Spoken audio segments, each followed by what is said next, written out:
the idea of the zodiacal age of Aquarius. The zodiac isn't something that people think about in their day-to-day life as having a relationship now. That's way past history. You're bringing it into the modern. So how do you understand? Let's go backwards. We're now in the age of Pisces, at the end of the age of Pisces. Before that was the age of Aries, the ram. Before that was the age of Taurus, the bull. And before that was the identical twins, the Gemini.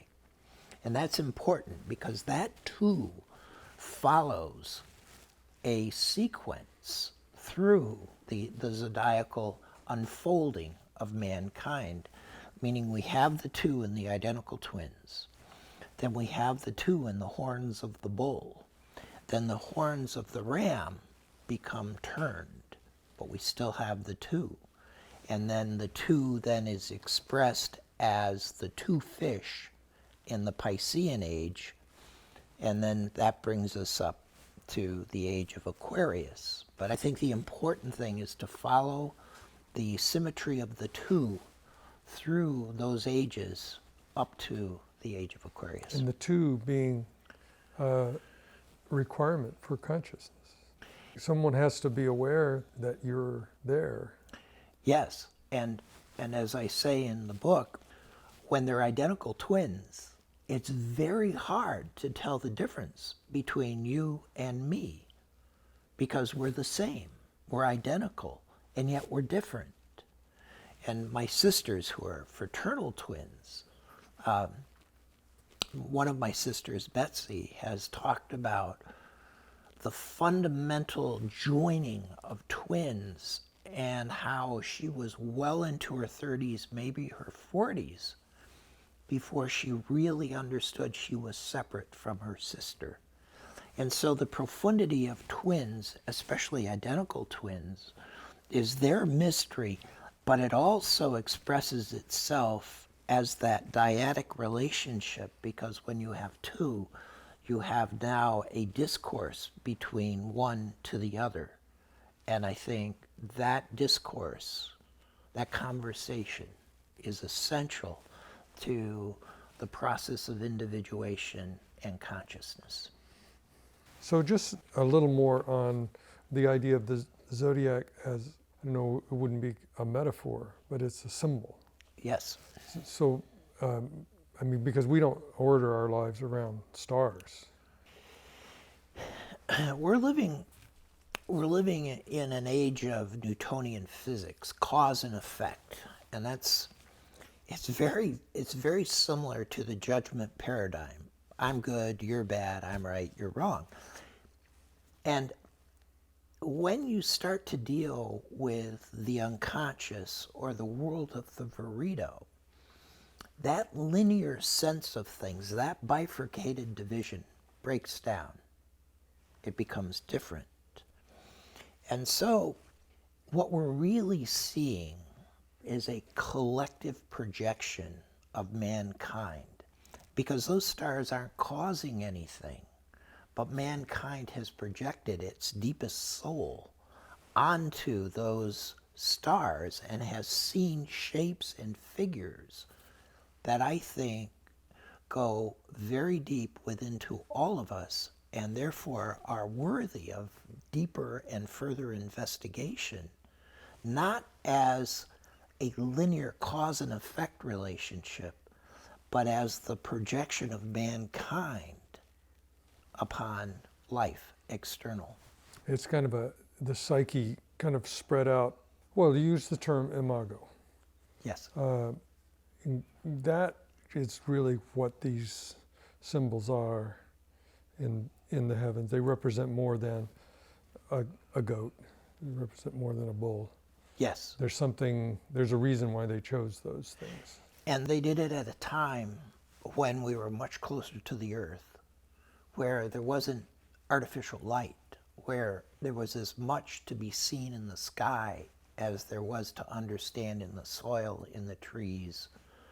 And so they were free, they were uninhibited by today's consciousness.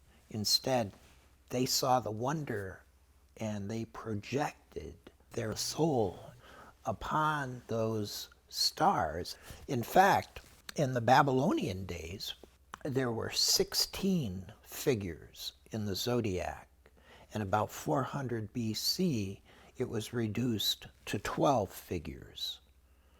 And Aquarius was known as the Great One back then.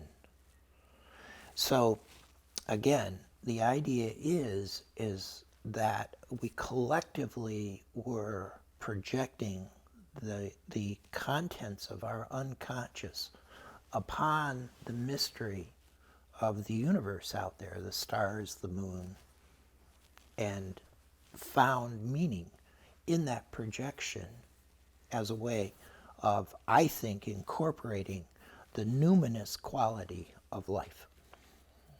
Can you go maybe a little more into the Imago, the idea of the Imago versus the image?